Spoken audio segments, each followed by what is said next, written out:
general relativity step by step. Yeah, a whole bunch of rather peculiar arguments here, showing that what I want to show,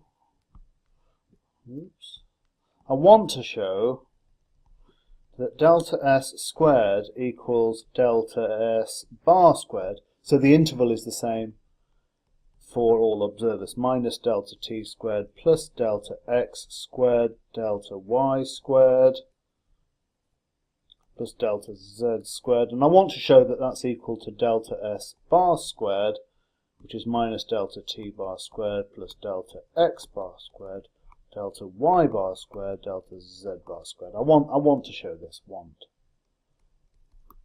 What I've in fact shown is that delta S bar squared equals some function of velocity, actually, speed, where v equals that, times delta S squared. So if I consider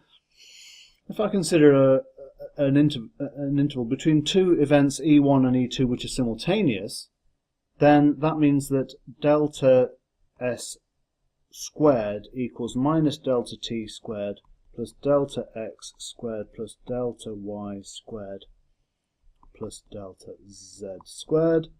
And if all these guys are 0, because I am going to construct it like that, that's going to be 0 because I'm just interested in simultaneous events.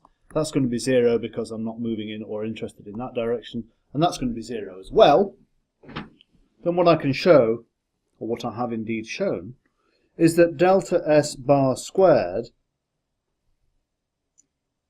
equals, delta S squared equals delta x squared, and delta S bar squared equals f of v delta x squared. Now I'm going to transform back again to delta S bar squared, and what I'm going to do is I'm going to move that direction with speed v, and then I'm going to transform backwards again with speed minus v. And so that's equal to f of, let me write this out a bit more explicitly. It's f of mod v times delta x squared.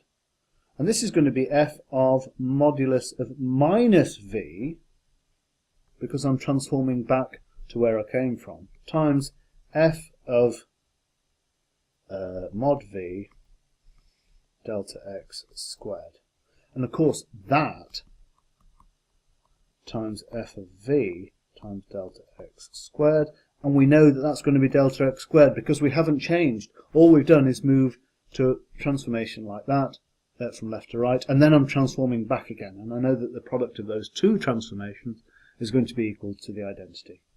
So that tells me that let me write it out more carefully, f of v squared equals 1. So that tells me that f of v equals plus or minus 1, and plus 1 is a sensible choice and minus 1 is a stupid choice, basically, because we know that the limit as v approaches 0 should be 1. Because if you're not moving, v equals 0 gives the f of v equals 1, because we're not changing anything. So that tells me that f of v equals 1. Now what can I do with all that information? This is quite a long stream of logic.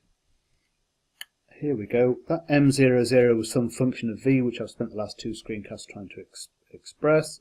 We have to find m00. And now we know that that's just equal to 1. Or was it minus 1?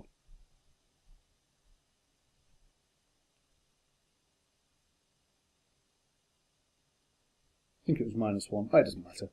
Doesn't matter. We can choose whatever sign we like. So now we can replace these guys here. Let me just pinch in here and rewrite that equation in our known coordinate system now. Now we know what these values of m are.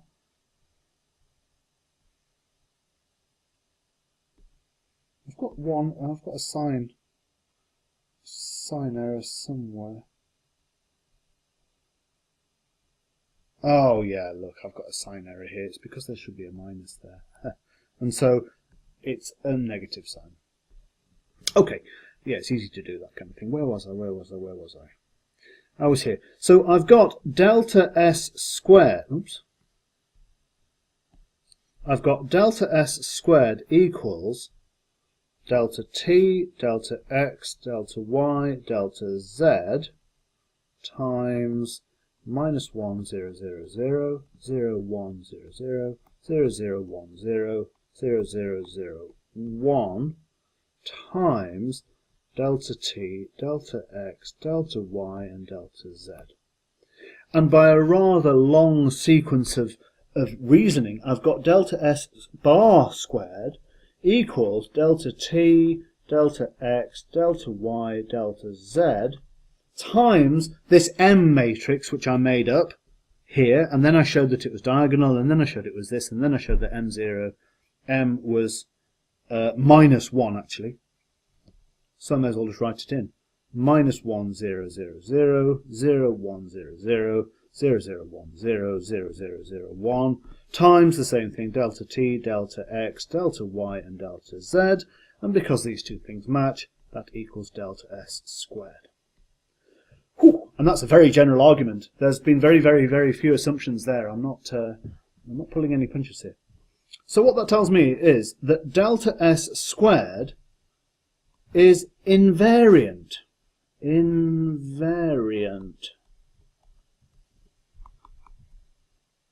to changing coordinates, to moving systems. And that is an incredibly powerful result. And we'll use this result over and over and over again. Yeah. Delta s squared is invariant to changing coordinates to moving systems. And I'm going to stop there, and I'm going to start using it in the next screencast. Stop there.